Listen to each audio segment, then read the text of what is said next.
Video like जरूर कर लीजिए और ऐसे वीडियो लगातार फ्री में पाने के लिए चैनल को तुरंत सब्सक्राइब कर लीजिए और बेल आइकन को जरूर टैप कर लीजिए ताकि आगे भी सारे वीडियो आपको मिलते रहे। यूट्यूब में फॉलो करते हैं तो प्लीज ये वाला फ्री टेलीग्राम चैनल जरूर ज्वाइन कर लीजिएगा। सारे नोटिफिकेशन सारे अपडेट यहीं पे आते हैं, ध्यान रखिएगा। सारे क्वेश्चन अटेम्प्ट करिए और स्कोर अपना तुरंत कमेंट करके बताइए कितने सही हो रहे हैं कितने गलत हो रहे हैं, जल्दी से कमेंट करके बताइए। मेरा नाम है वैभव और आप लोग देख रहे हैं UPPSC best online coaching YouTube channel. दोस्तों आज के इस वाले वीडियो में हम लोग यहाँ पर बात करेंगे पाकिस्तान की मांग और जो व्यक्तिगत सत्याग्रह था उससे रिलेटेड क्या कुछ एग्जामिनेशन में पूछा जा सकता है उसके बारे में।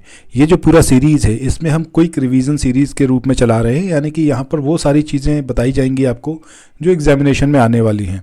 अगर आप लोगों ने प्रीवियस वीडियोस नहीं देखे हैं तो आई सजेस्ट यू कि प्लेलिस्ट में जाकर प्रीवियस वीडियोस को ज़रूर देखिएगा, बहुत ज़्यादा बेनिफिशियल होंगे। हर एक वीडियो के माध्यम से कम एक क्वेश्चन आपको 100% एग्जामिनेशन में देखने को मिलेगा। सो आइए शुरू करते हैं आज के अपने सेशन को। शुरुआत करते हैं पाकिस्तान के नाम से। अब ये जो पाकिस्तान है या फिर इसको हम कहें पाक प्लस स्तान, यानी कि इसमें पंजाब, अफ़गानिस्तान, कश्मीर, सिंध और बलूचिस्तान ये जो पूरा एरिया है, इसका नाम कैम्ब्रिज के एक पंजाबी मुसलमान थे जिनका नाम था चौधरी रहमत अली। इन्होंने 1933 और 1935 में लिखित 2 पर्चों में गढ़ा था। सो अगर आपसे एग्जामिनेशन में पूछा जाता है कि पाकिस्तान जो ये शब्द है ये किसके द्वारा दिया गया, तो आपको याद रखना है चौधरी रहमत अली का नाम। इनके 2 पेपर्स के नाम याद रखने हैं, नाम क्या मतलब उनके ईयर्स याद रखने हैं कि कब उन्होंने उन पेपर्स में इसको लिखा था, इस पर्टिकुलर नाम को, तो वो 1933 और 1935 की बात है। इसके बाद रहमत अली की बात करें तो इस नई इकाई के लिए एक अलग राष्ट्रीय हैसियत वो चाहते थे, यानी कि वो ये चाहते थे कि एक अलग राष्ट्र बनाया जाए। 1930 के दशक में किसी ने रहमत अली की बात को गंभीरता से नहीं लिया था, यहाँ तक कि मुस्लिम लीग और अन्य मुस्लिम नेताओं ने भी उनके इस विचार को केवल एक छात्र का स्वप्न समझकर खारिज कर। सीएस की तैयारी कर रहे हैं, आप आरओ की तैयारी करना चाहते हैं, बीईओ की तैयारी करना चाहते हैं, इन तीनों एग्जाम की अगर आप तैयारी करने चाहते हैं तो स्टडी फॉर सिविल सर्विसेज के कोर्सेज को आप ज्वाइन कर सकते हैं कंप्लीट तैयारी के लिए। ये वन स्टॉप डेस्टिनेशन है, यहाँ पर आपको सब कुछ मिलेगा जिसमें स्टडी मटेरियल रहेगा, टेस्ट सीरीज रहेंगी, पेड क्विज रहेंगी, सब कुछ आपको एक ही जगह पर मिलेगा और ये सब कुछ सफिशिएंट होगा आपके एग्जाम को क्रैक करने के लिए, एग्जाम को निकालने के लिए। लेटेस्ट ग्रुप स्टार्ट हो चुके हैं और उन ग्रुप में आपको एडमिशन लेने के लिए सिंपली जो ये नंबर मैं आपकी स्क्रीन पर लिख रहा हूँ, इन नंबर्स पर आप कॉल कर सकते हैं। 8564880530 इस नंबर पर आप संपर्क कर सकते हैं। इसके अलावा 9696066089 इस नंबर पर कांटेक्ट कर सकते हैं, या फिर आप 7523864455 इन तीनों में से किसी भी नंबर पर कॉल करके आप हैं। मुस्लिम लीग का जो प्रस्ताव था 1940 का, इसमें क्या मांग थी? तो इसमें यह चीज़ कही गई थी कि भौगोलिक दृष्टि से जो सटी हुई इकाइयां हैं उनको क्षेत्रों के रूप में चिन्हित किया जाए, जिन्हें बनाने में ज़रूरत के हिसाब से इलाकों का फिर से ऐसा समायोजन किया जाए कि हिंदुस्तान के उत्तर पश्चिम, नॉर्थ वेस्ट और पूर्वी क्षेत्रों जैसे जिन हिस्सों में मुसलमानों की संख्या ज़्यादा है उन्हें इकट्ठा करके एक स्वतंत्र राज्य बना दिया जाए, जिसमें शामिल इकाइयां स्वाधीन और स्वायत्त होंगी। यानी कि हिंदुस्तान से अलग एक ऐसा पर्टिकुलर क्षेत्र बनाया जाए उत्तर पश्चिम में और पूर्वी इलाके में, जहां पर मुस्लिम पॉपुलेशन जो है वो मेजॉरिटी में है। अब आगे हम बात करते हैं पाकिस्तान की मांग। तो 22 से 24 मार्च 1940 को मुस्लिम लीग का जो अधिवेशन हुआ वो लाहौर में संपन्न हुआ। सो आपसे एग्जामिनेशन में पूछा जाता है कि 1940 में मुस्लिम लीग का अधिवेशन कहाँ पर हुआ था, तो याद रखना है कहाँ पर हुआ था, लाहौर में 22 से 24 मार्च को। इसकी अध्यक्षता मोहम्मद अली जिन्ना ने की थी। इस अधिवेशन में भारत से अलग एक मुस्लिम राष्ट्र पाकिस्तान की मांग की गई। जिन्ना ने अधिवेशन में भाषण देते हुए कहा कि वे एक अलग मुस्लिम राष्ट्र के अतिरिक्त और कुछ भी स्वीकार नहीं करेंगे। मतलब सीधा सा क्लियर एक विजन था मोहम्मद अली जिन्ना का कि हमको पाकिस्तान चाहिए ही, बिना उसके किसी भी दूसरी बात पर बात नहीं हो सकती। सरोजिनी नायडू की बात करें तो इन्होंने मोहम्मद अली जिन्ना को हिंदू मुस्लिम एकता का दूत कहा था। ये बहुत पहले की बात थी जब जो जिन्ना थे वो हिंदू मुस्लिम एकता में विश्वास करते थे, एक राष्ट्र की बात करते थे। ये 1940 की बात नहीं है, उससे बहुत पहले की है। पंडित नेहरू की बात करें सो ये देश के पहले प्रधानमंत्री थे, हम सबको ये बहुत अच्छे से पता है। इनकी एक बुक है डिस्कवरी ऑफ इंडिया, जिसके बारे में आपको ज़रूर पता होना चाहिए। अगर आपने नहीं देखा, कुकू एफएम जो है उस पर आप इसको पढ़ सकते हैं, सुन सकते हैं, सॉरी पढ़ना क्या, सुन सकते हैं उस पर। बेहतरीन बुक है, मतलब उसमें हिंदुस्तान की एक एक बात बताई गई है। अब इसमें मोहम्मद इकबाल ने उनसे मुलाकात के दौरान कहा था कि आप नेहरू के लिए कि एक राष्ट्रभक्त हैं, जबकि जिन्ना जो है एक राजनीतिज्ञ हैं। उन्होंने बोला था कि आप जो है एक पेट्रियट हैं, जबकि अगर जिन्ना की बात करें तो वो एक पॉलिटिशियन है। ये बात किसने कही थी नेहरू के बारे में? ये कही थी मोहम्मद इकबाल ने। जिन्ना के द्विराष्ट्र सिद्धांत की बात करते हैं तो मार्च 1940 में लाहौर में आयोजित मुस्लिम लीग के वार्षिक अधिवेशन में जिन्ना के द्विराष्ट्र सिद्धांत को मान्यता दी गई थी। जो अभी हमने ऊपर बात करी थी कि जिन्ना ने वो क्लियर बोला था कि हमें पाकिस्तान चाहिए ही, बिना इसके किसी भी और बात पर हम बात नहीं करेंगे। इससे संबंधित प्रस्ताव का प्रारूप सिकंदर हयात खान ने तैयार किया था। तो this is also very important point कि ये जो द्विराष्ट्र सिद्धांत था, इसके बारे में जो पूरा प्रस्ताव था ये सिकंदर हयात खान इनके द्वारा तैयार किया गया था और उसे फजलुल हक ने 23 मार्च 1940 को प्रस्तुत किया था।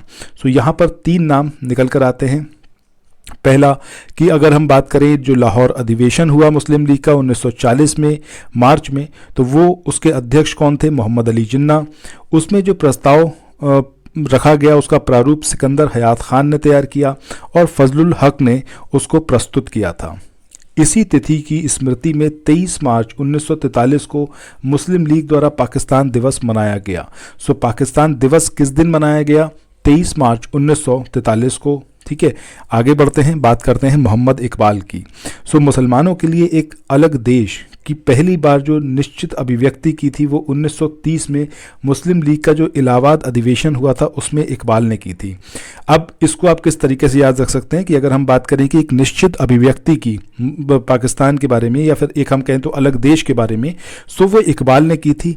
इनका नाम भी ई से स्टार्ट होता है, सेशन मुस्लिम लीग का इलाहाबाद ने, वो भी ई से। ठीक है, और कब? 1930 में। मोहम्मद इकबाल पाकिस्तान प्रस्ताव लाए जाने से पहले पाकिस्तान नामक अलग राष्ट्र की मांग करने वाले प्रथम व्यक्ति थे। दैट इज़ वाई इनके बारे में एग्जामिनेशन में सेवरल टाइम्स पूछा गया है। चौधरी रहमत अली की बात करें, सो कैम्ब्रिज विश्वविद्यालय के छात्र थे ये। 1933 में पाकिस्तान शब्द का सर्वप्रथम प्रयोग नाउ और never are we to live for Paris forever. ठीक है, सो ये जो इन्होंने एक पेपर लिखा था उस पेपर का नाम है जिसमें इन्होंने बात करी थी किसकी? पाकिस्तान शब्द की पहली बार। व्यक्तिगत सत्याग्रह की बात करें तो व्यक्तिगत सत्याग्रह की शुरुआत 17 अक्टूबर 1940 को होती है और जो अगस्त प्रस्ताव था उसको पूरी तरीके से स्वीकार करने के बाद कांग्रेस ने गांधी जी के नेतृत्व में व्यक्तिगत सत्याग्रह शुरू किया था।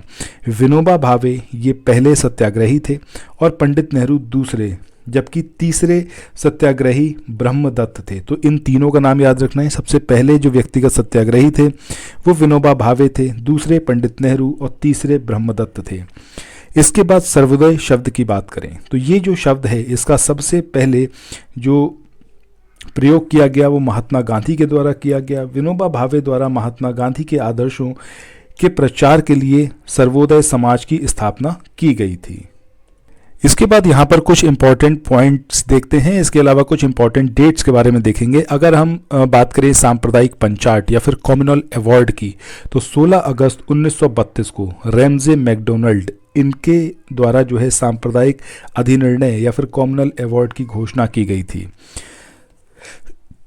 20 सितंबर 1932 ये दिन आपको याद रखना है। महात्मा गांधी ने अपना पहला आमरण अनशन 20 सितंबर 1932 को यरवदा जेल में रहते हुए ब्रिटिश प्रधानमंत्री रैमजे मैकडोनल्ड के जो ये सांप्रदायिक अधिनिर्णय था इसके विरुद्ध स्टार्ट किया था। सो ये पर्टिकुलर डेट आपको याद रखनी है, 20 सितंबर 1932 जब महात्मा गांधी ने अपना पहला आमरण अनशन शुरू किया। रीज़न था रैमजे मैकडोनल्ड के द्वारा प्रस्तावित जो सांप्रदायिक अधिनिर्णय था उसके अगेंस्ट। इसके बाद बात करें 24 सितंबर 1932 की। सो अंबेडकर और गांधी जी के जो अनुयायी थे इनके मध्य एक समझौता हुआ जिसको हम पूना समझौते के नाम से जानते हैं और ये हुआ था आपका यरवदा जेल में। सो ये पर्टिकुलर बात याद रखनी है, ये आपको डेट तो ज़रूर याद रखनी है 24 सितंबर 1932।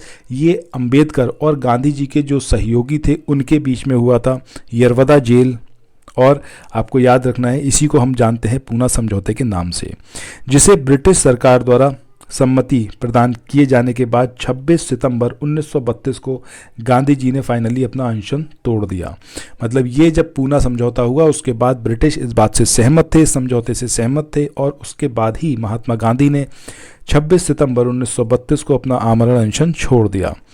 आगे हम बात करें 24 सितंबर 1932 के दिन की ही, तो इस दिन शनिवार को शाम 5 बजे पूना समझौता जो था उस पर साइन किए गए। दलित वर्ग की ओर से डॉक्टर अंबेडकर और हिंदू जाति की ओर से पंडित मदन मोहन मालवीय ने इस पर हस्ताक्षर किए। So this is very crucial point, several times पूछा गया है, याद रखना है आपको। 14 अगस्त 1931 की बात करें तो इस दिन बंबई में गांधी जी से वार्ता के दौरान डॉक्टर अंबेडकर ने कहा था, इतिहास बताता है कि गांधी क्षणिक भूत की भांति धूल उड़ाते हैं लेकिन स्तर नहीं उठाते। ये बात किसने बोली थी? डॉक्टर अंबेडकर ने। कब बोली थी? 14 अगस्त 1931 को। किससे बोली थी? महात्मा गांधी से। कहाँ बोली थी? बंबई में। इसके बाद हरिजन सेवक संघ की बात करें तो हरिजन सेवक संघ की स्थापना 30 सितंबर 1932 को एक अखिल भारतीय संगठन के रूप में हुई थी। पहले इस संगठन का नाम था अस्पृश्यता निवारण संघ, जिसे 13 सितंबर 1933 को हरिजन सेवक संघ नाम दिया गया। इसके अध्यक्ष जो पहले अध्यक्ष थे वो उद्योगपति घनश्याम दास बिड़ला थे, और सचिव की बात करें तो वो अमृतलाल विट्ठल दास ठक्कर थे। इस संघ का मुख्यालय गांधी आश्रम किम्बरले कैंप दिल्ली में था, और इसकी शाखाएं भारत में लगभग सभी राज्यों में थीं। आगे बढ़ते हैं। आगे हम बात करते हैं all India schedule caste federation की। सो ये जो all India schedule caste federation है, इसकी स्थापना डॉक्टर अंबेडकर ने की थी 1942 में। सो ये पर्टिकुलर ईयर आपको याद रखना है 1942। आपको ये याद रखना है कि डॉक्टर अंबेडकर ने इसकी स्थापना की थी all India schedule caste federation. India depressed classes association, इसकी स्थापना 1926 में MC राजा इनके द्वारा या फिर इनकी अध्यक्षता में की गई थी, इंडिया डिप्रेस्ड क्लासेस एसोसिएशन। इसके बाद कांग्रेस सोशलिस्ट पार्टी की बात करें तो कांग्रेस समाजवादी दल या फिर सोशलिस्ट पार्टी, ये भारत का एक राजनीतिक दल था जिसकी स्थापना 1934 में हुई थी। कांग्रेस में समाजवादी विचारधारा के सर्वप्रमुख प्रेरणा प्रतीक ये थे आपके पंडित नेहरू और सुभाष चंद्र बोस। इसके बाद बात करें जयप्रकाश नारायण की तो 1934 में पटना में अखिल भारतीय कांग्रेस समाजवादी पार्टी के संयोजक जयप्रकाश नारायण थे। जयप्रकाश नारायण को पार्टी का महासचिव और आचार्य नरेंद्र देव को उसका अध्यक्ष बनाया गया था। इसके बाद बिहार सोशलिस्ट पार्टी की बात करें तो 1931 ईस्वी में बिहार सोशलिस्ट पार्टी का गठन गंगा शरण सिंह, रामवृक्ष बेनीपुरी, फूलन प्रसाद वर्मा, रामानंद मिश्रा आदि ने किया था। इसके बाद यहाँ पर हम पर्टिकुलरली बात करते हैं कांग्रेस समाजवादी पार्टी की, तो स्थापना हुई थी 1932 में। संस्थापक आचार्य नरेंद्र देव और जयप्रकाश नारायण थे। अन्य सदस्यों की बात करें तो इसमें अशोक मेहता थे, अच्युत पटवर्धन थे, मीनू समानी थी, डॉक्टर राम मनोहर लोहिया, पुरुषोत्तम दास, विक्रम दास, इसके अलावा यूसुफ मेहरली और गंगा शरण सिंह और कमला देवी चट्टोपाध्याय आदि। सो यहीं पर अब आज के अपने इस वाले सेशन को एंड करते हैं। ये जो आपने पूरा सेशन देखा है, यहाँ से आपको 100% 1 से 2 क्वेश्चन एग्जामिनेशन में देखने को मिलेंगे।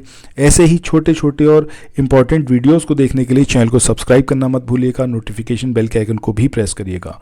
सो थैंक्स फॉर वॉचिंग, मिलते हैं नेक्स्ट वीडियो में, बाय बाय।